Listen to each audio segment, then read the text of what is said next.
بسم الله الرحمن الرحیم. نام از ما کسته حاجی علی رضا است. مو کسته دفتر سهارا درایوینگ اسکول کسته واس کده برای مزی قوم یک سهولت جور کده. انستراکتورای از مو پروفشنال است. ان شاء الله کسته تمام سهولیات که یک درایوینگ کار داره تمام چیزا کسته مو بله کاستمر میده.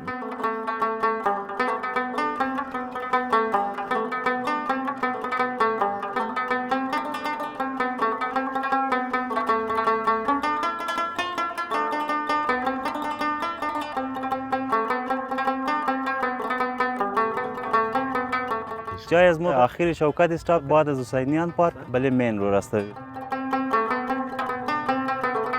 میکل از اینا فیلال ما یک ویکسار است، یک نویرس است، یک یاریس است، یک نکیا است، 4 دانه.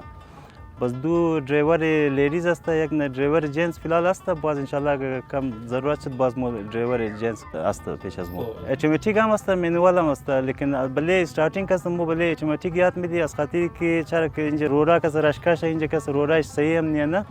یک کم ذره اونا دیش صاف شد بس بله مینوال هم میشندنش نه. مینوال ضروری است. مطلب تایمینگ از مو کسته از ساعت 8 بجه صبح کسته تا 6 بجه بیگار کسته. نشانات خو بالکل ضروریه چرا که زبان رور نشانات است. منی از نشانات ضروری است. نشانات بالکل مو یاد میدی نره. اینا رو کسته در روزی نفر کسته در روز 1 گنته کسته. هر کاستمر 1 گنته در روز کسته مو کلاس میگیری بخش از نه.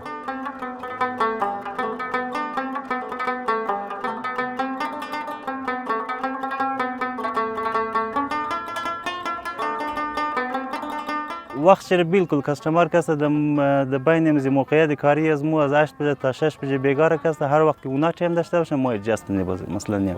دورانی از یک مو تو مطلب یک ماه ضروری است، یک ماه باید باشه. بعد از یک ماه باز مو تست میگیره. مطلب اگر تیار نبود خصوصا لیدیز کسته کم زر ده تیار میشه چرا که بچه‌ها آلردی موتورسیکل چلنده اونا کسته قد قانون رود کم زره اینا آگاهی داره نه. اینا زودتر یاد میگیره. ده یک ماه کنفرم مطلب زیادترش کسته یاد میگیره. لیدیز کسته از 1 ماه تا 2 ماه کسته ان شاء الله میکل از کنفرم شه یاد میگیرن. بله لایسنس بالکل مو کسته فهمید ڈرایوری از اینجا که اوکی داد اوکی شد باز موری بخیر فهمید اون د اسپید ترافیک موری اونجا کسته مو کاغذی کارش کسته اونجا مونی باز از پاس کسته لایسنس ما بخشش. تماس نمبر از مو کسته 2 نمبر داره، یک یوفون نمبر یک جیز نمبر اون بله خود میز استیکر دکان کسته منشن کده بالکل. اینجا دفتر باید اینجا کسته قد از ندیل نمو. امروز بالکل امروز کسته مو افتتاح کده ان شاء الله سر صبح کسته استارت است بوکینگ.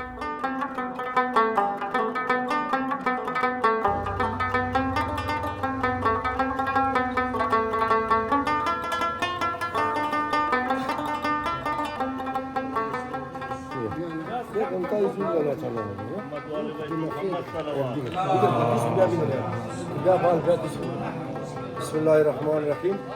پروردگار عالم قدم شنیک کنه ان شاء الله. خداوند عالم قدم شنیک کنه.